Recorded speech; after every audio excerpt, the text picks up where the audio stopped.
El Fondo de Previsión Social del Colegio de Ingenieros de Venezuela presenta. A partir de este momento, todas las voces se unen en una sola señal. RCR presenta Conexión 750 con María Alejandra Trujillo.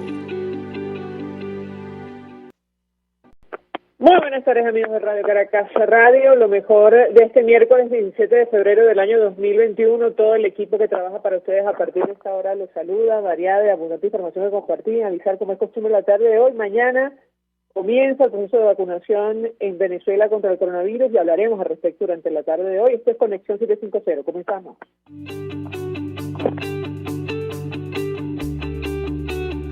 ¿Qué está pasando en este país? Y saludamos vía telefónica a nuestro primer invitado, el doctor Enrique López Loyo, es presidente de la Academia Nacional de Medicina. Un millón de gracias por atendernos. Muy buenas tardes. Muy buenas tardes, amiga. A tu orden. Con mucho interés, el doctor, de conocer su opinión y análisis acerca del tema que nos ocupa en esta parte del programa. Le pedí un primer comentario sobre este anuncio de, el inicio del proceso de vacunación contra el coronavirus en nuestro país a partir de mañana jueves. ¿Qué puede decir? Lo escuchamos. Bueno, nosotros saludamos el inicio de la vacunación porque hemos más de un mes estamos haciendo declaraciones a través de boletines sobre la necesidad de que en Venezuela se instaure un plan nacional de vacunación. El punto siguiente sería lamentar que no existe un verdadero plan de vacunación porque llegaron 100,000 dosis que corresponden a una cobertura de 50,000 pacientes. Y en otro boletín hemos establecido que el requerimiento en Venezuela son alrededor de unas 30 millones de dosis para tener una cobertura significativa en una población que puede estar por encima de los 16 años, que incluiría unos 3.5 millones de personas en los componentes de vulnerabilidad que tienen que ver con mayores de 60 a 65 años, y los trabajadores sanitarios, etcétera. Sin embargo, vemos con buenos ojos que se haya iniciado, pero nos preocupa el hecho de que no se esté dirigiendo de manera prioritaria a los grupos que establece la Organización Mundial de la Salud. El gobierno ha anunciado hoy, un esquema de distribución de la vacuna conveniente para su grupo político. Nosotros respetamos eso, pero no es el deber ser. Justo quería preguntarle sobre ese punto, doctor, porque Nicolás Maduro, al momento de hacer el anuncio, en medio de una rueda de prensa, él decía que según las prioridades de su administración, primero van a inmunizar al personal del sector salud, luego a brigadistas que realizan visitas casa por casa, oficiales de seguridad, tanto policías como militares y autoridades en general, incluyendo diputados de la Asamblea Nacional oficialista. Yo le pediría un comentario de su parte porque efectivamente dista mucho esas prioridades con lo que hemos visto en otras naciones y lo que usted comenta, lo que ha recomendado la Organización Mundial de la Salud. ¿Qué puede decirnos? Bueno, el deber ser acá es que ya se sabe muy claro en cualquier publicación que usted busque la prioridad para la vacunación, quienes deben cumplir con la prioridad. Ahora, no se ve muy bien que apenas con una cantidad mínima de vacunas para un programa, simplemente se pongan por delante estos personeros políticos. Deberían dar el ejemplo y más bien a ese pueblo que ellos dicen defender y querer y proteger, deberían ayudarlos a que puedan vacunarse más bien. Deberían dar el ejemplo y dar un paso al frente, para que otra persona, aquella señora que está en cualquiera de los barrios de nuestro país, aquel señor que necesita una protección para evitar ser víctima de la muerte por el virus, tengan esa disponibilidad, puesto que ya bien sabemos las dificultades que incluye la distribución, hacer uso de la vacuna en circunstancias tan difíciles como, por ejemplo, la preservación y la cadena del frío bajo condición de un sistema eléctrico tan precario. Entonces, realmente no, simplemente respeto la decisión del Ejecutivo, más no la comparto, y como institución representante de la Academia Nacional de Medicina, es un error histórico lo que está ocurriendo hoy. Doctor, ustedes en el boletín número 4, referente a la vacuna, al plan de vacunación contra el coronavirus, hablando de la logística y la cadena de frío. Bueno, mencionaban efectivamente los pasos elementales para la conservación de las vacunas, de los biológicos, y mencionan ustedes el almacenaje, el transporte, la conservación desde el laboratorio de producción hasta su aplicación en los establecimientos de salud. ¿Qué información se maneja? ¿Ustedes tienen conocimiento de esto sobre lo que va a ocurrir a partir de mañana o lo que ha pasado a partir de la llegada, el arribo de estas 100.000 dosis de Sputnik, de la vacuna Sputnik 5 a nuestro país? ¿Qué puede decirnos? Todo es extraoficial, como usted bien sabe. Aquí nada se publica, aquí nada se dice. Lo que simplemente se ha conocido extraoficialmente es que muchas de las dosificaciones que llegaron, o casi todas, vienen con una implementación de refrigeración que vienen por el distribuidor. En este caso sería el Instituto Gamaleya de Rusia, lo cual le aseguraría ese mecanismo para poder proteger la cadena del frío. No conocemos, porque ya lo he dicho, no existe un plan nacional de vacunación, que es lo que la academia ha exigido desde hace un mes, y ha puesto a la orden a las sociedades científicas, a sus especialistas, todos afiliados a esta academia, que es la que está, digamos, como un organismo cúpula de la medicina nacional.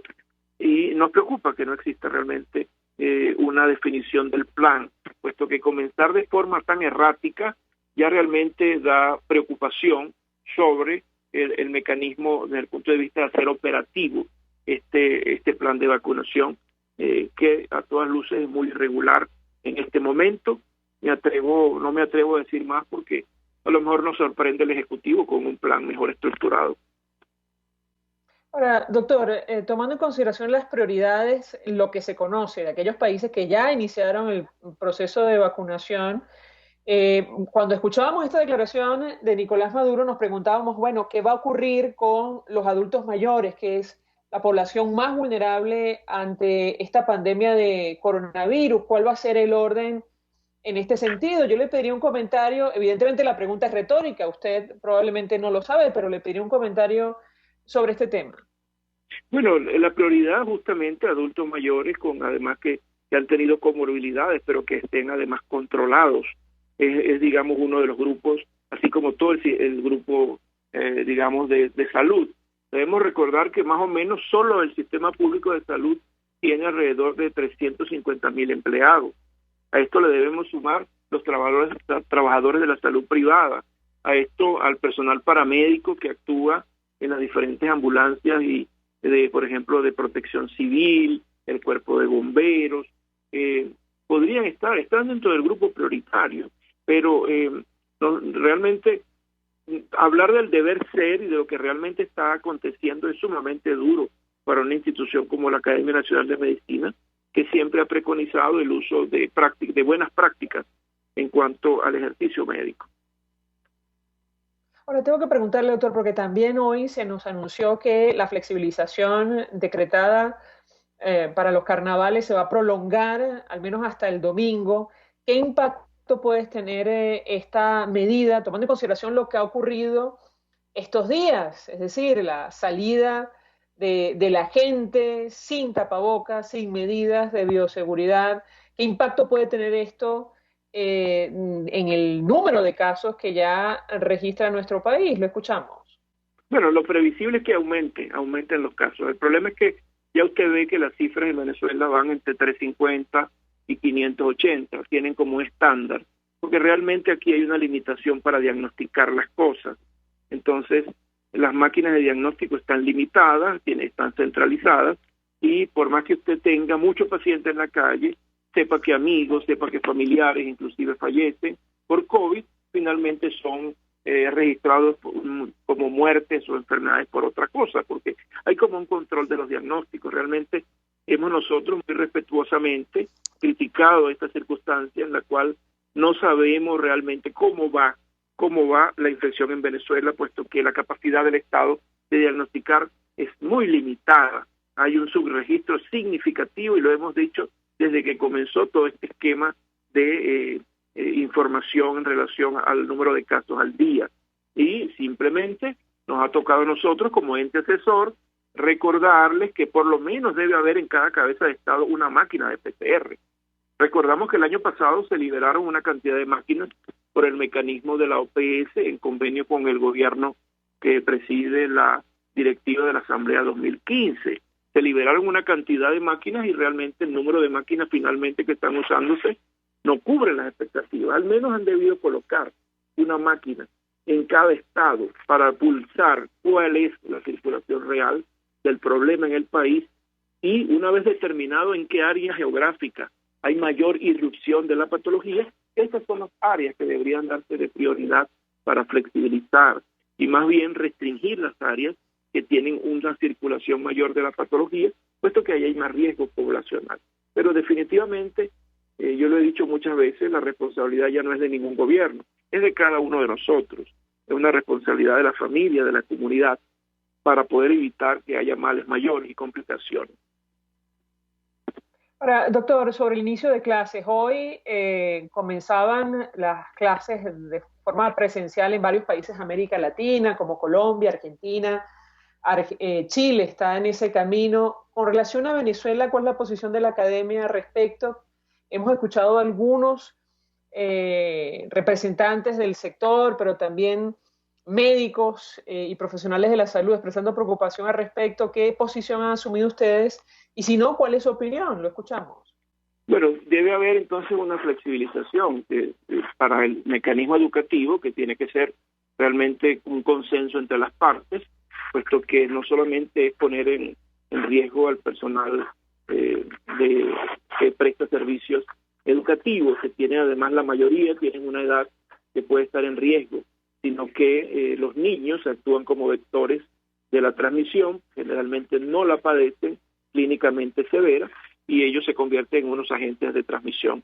Nosotros hemos recomendado que las veces que nos ha llamado la Universidad Central de Venezuela, ya para principios de este año, que evaluando las condiciones de la circulación de la pandemia, se podría estudiar unas clases semipresenciales, probando espacios abiertos, generando un distanciamiento que pueda manejarse y con las medidas de bioseguridad. La salida masiva de escolares a la calle, claro que puede evidenciar un aumento del riesgo, pero ya el mundo se está tratando de adecuar a las circunstancias de pandemia. En esta nueva normalidad debería iniciarse un proceso de flexibilización, pero como te dije, basado en una evaluación muy concienzuda de lo que es cómo está fluyendo cada una de las curvas de infección en cada estado y en cada región. De esa manera, liberar en un sitio y restringir en otro. Doctor Enrique López Loyo, 1.000.000 de gracias por atendernos, acompañarnos. Presidente de la Academia Nacional de Medicina, expresando opinión y análisis acerca de este anuncio que se ha hecho hoy sobre el inicio del proceso de vacunación contra el coronavirus en Venezuela a partir de mañana. Vamos a la pausa, de regreso venimos con más. Estás en sintonía de Conexión 750 con María Alejandra Trujillo, solo por RCR 750, porque lo bueno une. Sintonícenos a través de Periscope, @RCR750, la radio que se ve. Mensaje del ingeniero José Peraza, tesorero del FONPRES CIB. Estimado colega ingeniero, arquitecto y profesional afín, el Colegio de Ingenieros de Venezuela y el Fondo de Previsión Social, preocupado por la salud de tu familia, ha diseñado un sistema de salud integral que coloca a tu disposición y que contiene asistencia primaria de salud, ambulancia, hospitalización, cirugía, oftalmología, dermatología, fisioterapia, psicología, odontología, farmacia y funerario. Para mayor información, visítanos a nuestros portales cib.net.be, fonprescib.net.be, Colegio de Ingenieros de Venezuela, construyendo futuro. En Arnamar contamos con una muy extensa gama de productos cosméticos de primerísima calidad para el cuidado personal de toda la familia.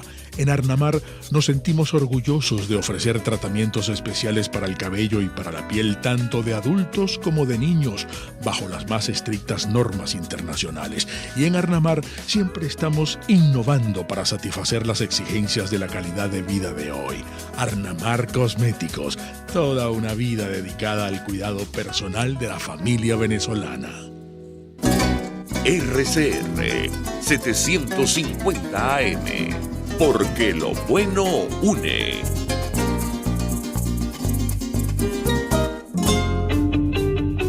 María Alejandra Trujillo te acompaña en Conexión 750, solo en RCR 750, la radio que se ve. Continuamos, amigos, en Conexión 750 y compartimos a esta hora algunas de las informaciones que están en desarrollo en Venezuela, más allá de nuestras fronteras, a través del streaming, para la audiencia que nos sigue a través de todas nuestras plataformas. El régimen anunció que el 18 de febrero comenzará la vacunación en el país. Nicolás Maduro informó que el fármaco será suministrado primero al personal de salud de Venezuela. Subrayó que la vacunación masiva probablemente será en abril. Y bueno, escuchaban ustedes la opinión del presidente de la Academia Nacional de Medicina sobre las prioridades de Nicolás Maduro. Justo las comentamos. Él detalló que la vacunación empezará con el personal de salud. Posteriormente seguirá 18.000 brigadistas de visitas casa por casa para el personal de trabajo social, oficiales de seguridad, tanto policías como militares y autoridades que están en las calles. Bueno, básicamente la estructura que mantiene el régimen venezolano en el poder. Interesante sería saber, y esto pensábamos al escuchar la declaración que dicen los organismos internacionales, OMS o EPS, con relación a este tema. ¿Dónde quedan? Y nos preguntábamos al escuchar la declaración, ¿dónde quedan la población más vulnerable, que son los adultos mayores? Por allí empezó prácticamente todo el mundo, además del personal de salud, que son los que les toca, bueno, hacer frente, o les ha tocado hacer frente a la pandemia de coronavirus. Infobae dice que Nicolás Maduro asistirá al Consejo de Derechos Humanos de la ONU. Esto también nos llamó poderosamente la atención, ha generado toda clase de reacciones. Lo anunció el organismo, que también contará como novedad con la presencia del secretario de Estado de Estados Unidos, Anthony Blinken. Y bueno, la diputada Delsa Solórzano más temprano ofrecía una declaración. Ella, expresaba su, sorpresa, como creo que todo el mundo, y es que el informe de la Misión de Determinación de Hechos de Naciones Unidas, que pidió a la Corte Penal Internacional actuar en el caso de nuestro país por el delito de lesa humanidad, lo dejó claro en el punto 1988. Conclusiones de la misión, dice el documento, de más de 400 páginas que desde que se publicó hemos recomendado leer, a pesar de que es durísimo, por la cantidad de horrores que allí se narran, pero en todo caso, ellos concluyeron, los expertos, sobre la base de lo anterior, que existen motivos razonables para creer que el presidente tenía conocimiento, ellos identifican al presidente como Nicolás Maduro, conocimiento de violaciones y crímenes, en particular las detenciones arbitrarias y los actos de tortura o tratos crueles, inhumanos y degradantes, incluidos los actos de violencia sexual documentados en el informe realizados en el SEBIN desde el año 2014, en fin. Y bueno, con eso de contexto, con ese informe tan duro, tan crudo de contexto, Nicolás Maduro tomará la palabra en el Consejo de Derechos Humanos de Naciones Unidas. Lo dicho, el país de España destaca un informe que ha publicado en Naciones Unidas, ACNUR, concretamente la Oficina del Alto Comisionado de Naciones Unidas para los Refugiados, cualquier lugar antes que casa, titula el país de España el trabajo especial que resume el informe, la tragedia del éxodo venezolano en Latinoamérica. ¿Y por qué? Comento uno de los datos, son muchos, pero es que en términos generales la mayoría sienten que regresar a Venezuela pone en riesgo la integridad personal de sus familias e imposibilita tener medios adecuados de vida. Y hay unos datos dramáticos. La integración es percibida como la solución duradera más deseada, pues más del 82% tienen la intención de quedarse en el país de acogida. Solo 7% de las personas encuestadas considera el retorno como una alternativa. Vamos a la pausa y a regreso venimos con más. Escuchamos Conexión 750, solo por RCR 750, la radio que se ve. Puedes seguirnos en nuestras redes sociales, en Twitter, @RCR750, la radio que se ve. Mensaje del ingeniero José Peraza, tesorero del FONPRES CIB. Estimado colega ingeniero, arquitecto y profesional afín, el Colegio de Ingenieros de Venezuela y el Fondo de Previsión Social, preocupado por la salud de tu familia, ha diseñado un sistema de salud integral que coloca a tu disposición y que contiene asistencia primaria de salud, ambulancia, hospitalización, cirugía, oftalmología, dermatología, fisioterapia, psicología, odontología, farmacia y funerario. Para mayor información, visítanos a nuestros portales cib.net.be, fonprescib.net.be, Colegio de Ingenieros de Venezuela, construyendo futuro. ¿Te imaginas unos deliciosos y súper cremosos helados libres de azúcar, libres de lácteos, libres de huevos, libres de gluten, libres de culpas? Te lo tengo. Heladería Vegan Fruit lo hizo posible y aptos para todo tipo de personas. Los heladitos Vegan Fruit los encuentras en los mejores supermercados y tiendas de delicateces. Síguelos en las redes. @heladería Vegan Fruit. Amor vegano y cremoso. RCR 750 AM, porque lo bueno une. El poder de la comunicación en tus manos. Conexión 750 con María Alejandra Trujillo. Solo por RCR 750. La radio que se ve. Claro y raspado. Continuamos, amigos, en Conexión 750 y saben ustedes que recientemente hubo elecciones en Ecuador, uno de los países donde residen buena parte de los venezolanos a los que hacía referencia la encuesta publicada hoy por ACNUR. Y ahora mismo hay un contencioso entre los dos candidatos que podrían ir a segunda vuelta, con el candidato, para medirse con el candidato del correísmo. Y nos referimos concretamente a Guillermo Lasso del Movimiento Creo y el candidato indígena Yacu Pérez. Bueno, hemos conocido que el Consejo Nacional Electoral de ese país aparentemente de momento se abstiene por ahora de un nuevo escrutinio. Para hablar acerca de este tema y de lo que podemos esperar de estos comicios, saludamos vía Skype a nuestro siguiente invitado, Juan Fernando Flores. Es asambleísta reelecto, Juan Fernando, me corrija si me equivoco, en Ecuador, forma parte del Movimiento Creo. Gracias por atender una vez más. Muy buenas tardes. Muy buenas tardes, María Alejandra. Muchísimas gracias por esta oportunidad y un fuerte abrazo desde Quito para todos. Pues mucho interés de conocer cuál es el escenario que tenemos por delante con relación a Ecuador. Lo último que sabíamos es que Guillermo Lasso, el candidato del Movimiento Creo, había superado, aunque por muy poco, al candidato Yacu Pérez, pero aparentemente él no está del todo conforme con esta información, con estos datos. ¿Qué puedes comentarnos? Te escuchamos. Bueno, en estos momentos Guillermo Lasso lidera lo que sería el proceso de segunda vuelta electoral con el 0.37% encima del tercer candidato, que es Yacu Pérez, lo que nos estaría posicionando para ser virtualmente los contendores en contra de Andrés Arauz, que es el candidato del correísmo. Solo faltan 17 actas que tienen actualmente novedades por conocerse, resolverse y tras realizar el recuento electoral ya poder proclamarse la segunda vuelta electoral con los candidatos. Estas actas corresponden justamente a la circunscripción de Estados Unidos y Canadá.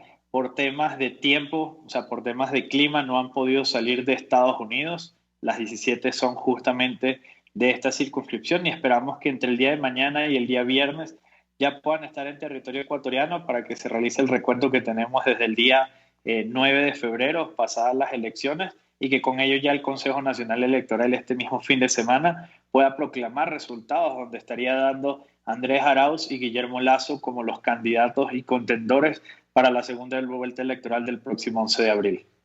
Varias inquietudes, Juan Fernando. En principio, el Consejo Nacional Electoral de Ecuador ni aprobó ni rechazó ayer un nuevo recuento de votos que está pidiendo el candidato indígena Yacu Pérez. ¿Qué puedes decirnos sobre este tema?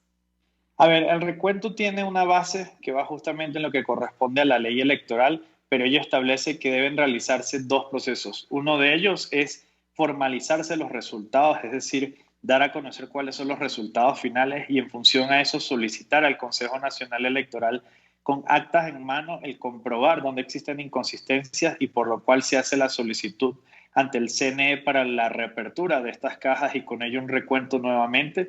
Y otro era lo que se buscaba a través del acuerdo entre Guillermo Lasso y Yacu Pérez, donde lamentablemente el documento y la propuesta que se presentó al Consejo Nacional Electoral tiene una invalidez, porque el proceso que establece nuestra ley es que se hace la apertura de cajas en un sistema de sondeo donde se elige un porcentaje de cajas al azar que se abren. Al abrirse estas y comprobarse que existe una inconsistencia electoral, se procede al recuento del 100% de las cajas, pero en este sentido Yacu Pérez no estaba de acuerdo con ello. Él quería seleccionar directamente cuáles mesas y cuáles cajas se abrirían en lo que corresponde a la elección, lo que iría en contra de lo que establece la ley, y en ese sentido el Consejo Nacional Electoral, si bien sirvió de espacio para ese encuentro, si bien sirvió para ese espacio donde se buscaba un acuerdo que permita avanzar justamente en materia de transparencia electoral, lo que se propuso no puede ir por encima de la ley, y en ese sentido el Consejo Nacional Electoral fue claro ayer en que no iba a poder avalar un proceso parecido a lo que se estaba solicitando.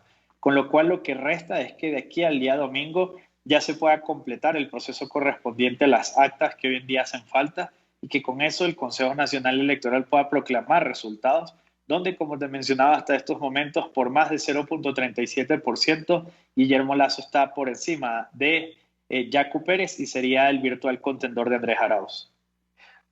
Hemos leído, Juan Fernando, que existe una situación de mucha tensión en Ecuador. ¿Qué de cierto hay en esto? Te escuchamos. Yo creo que ahí hay una tensión más generada por lo que las redes sociales establecen y declaraciones de algunos dirigentes ajenos a los candidatos presidenciales, porque aquí hay un elemento que no podemos dejar de lado. En el caso, por ejemplo, del exterior, que corresponde a 410.239 electores, nosotros hemos estado desde el 9 de febrero hasta esta tarde, todos los días hasta cercana a las 11 horas de la noche en los procesos de recuento electoral, y siempre hemos tenido delegados de todas las organizaciones políticas, incluyendo del movimiento Pachacuti que corresponde a Yacu Pérez. Por lo cual a nosotros sí nos ha llamado la atención esa comunicación o esa intencionalidad de hacer ver de que se ha estado haciendo espaldas de ellos cuando ellos han sido partícipes. Sus delegados han estado constantemente en estos procesos de recuento, incluso han firmado las actas que se levantan del recuento electoral como delegados de organizaciones. Así que cuando muchos de ellos o sus dirigentes salen a declarar de que hay un proceso de fraude en camino, que hay una situación donde no se garantiza transparencia, nuestra pregunta es por qué ellos hablan en ese sentido cuando sus propios delegados han estado aquí y han estado viendo cómo los votos de los ecuatorianos, no solo en el exterior, sino también a nivel nacional, respaldan que sea Guillermo Lasso el candidato que pase hacia la segunda vuelta electoral. Así que en ese sentido yo creo que hay unas declaraciones muy importantes del vicepresidente del Consejo Nacional Electoral, Enrique Pita, donde él habla con claridad de que toda elección se gana así sea con un voto y no por presión. Y eso tiene que ser una actitud responsable que deben asumir los movimientos y los candidatos políticos, porque más allá de los discursos, de la retórica de presionar al Consejo Nacional Electoral o cualquier otro elemento, tiene que estar por delante el hecho de que ellos han participado en los procesos de recuento, que se ha buscado garantizar la transparencia y que si han sido parte de ello, no pueden hoy venir a lavarse las manos y tratar de darle la vuelta a la situación. Finalmente te preguntaría, Juan Fernando, hemos escuchado al candidato Guillermo Lasso enviando un mensaje de unidad, porque entiendo va a necesitar el apoyo de otros aspirantes o de otras fuerzas políticas para, tratar de llegar a la presidencia o ganar la elección. Sin el apoyo del movimiento indígena de Yacu Pérez, ¿es posible que Guillermo Lasso tenga esa opción de ganar, de vencer al candidato del correísmo? ¿Qué puedes compartir con nosotros? El pasado 7 de febrero, más del 65% de los ecuatorianos no votó por el correísmo, lo cual demuestra en un sentido que es justamente un rechazo a lo que han representado ellos como modelo político y que no se quiere que el socialismo del siglo XXI vuelva como se quiere, que regrese al poder y que con ello nos sigan llevando hacia un camino que para nosotros no es el correcto y mucho menos el más democrático.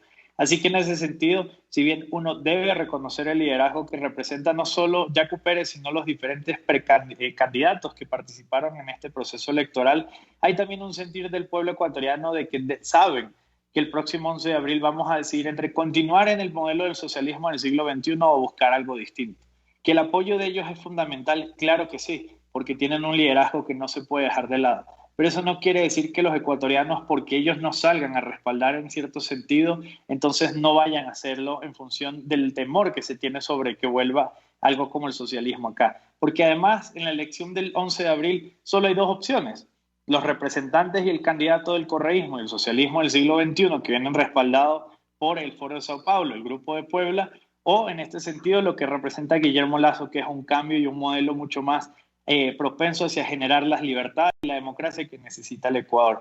Así que en ese sentido hay un liderazgo que reconocer, pero también se debe entender de que el pueblo ecuatoriano no es que solo responde a esos liderazgos, responde a una convicción donde la libertad, la democracia son valores fundamentales para nosotros. Y si en ese sentido el candidato Pérez considera que nosotros no somos la mejor opción, entonces la gran pregunta es ¿qué va a hacer? ¿Va a apoyar al correísmo? ¿Va a estar del lado de quienes han perseguido, maltratado y humillado incluso a dirigentes del movimiento indígena, como fue en su caso a su propia esposa que la expulsaron del país? ¿O va a tomar una postura donde va a poner primero el país y el futuro antes que la posición personal sobre lo que son unas elecciones donde ya estamos a solo 17 actas de que se conozca el resultado final y se puedan proclamar justamente esos resultados de cara a la segunda vuelta? Juan Fernando Flores, 1.000.000 de gracias por atendernos, acompañarnos estos minutos, asambleísta reelecto del Ecuador, por América Latina, el Caribe y África. Forma parte del movimiento Creo, bueno, ofreciendo detalles acerca de lo que está ocurriendo en este país, la elección que todavía no termina de primera vuelta y lo que serán los comicios en segunda vuelta del próximo mes de abril. Nosotros se nos ha agotado el tiempo, nos despedimos. Nosotros a nombre de Jaime Nestares en la dirección general de la estación, en la gerencia de producción Willy Zarcaya, en la producción César Umbría, en los controles Víctor Mejías, quien tuvo el placer de acompañarles, María Alejandra Trujillo. El Fondo de Previsión Social del Colegio de Ingenieros de Venezuela presentó. RCR presentó Conexión 750 con María Alejandra Trujillo. Solo por RCR 750, la radio que se ve.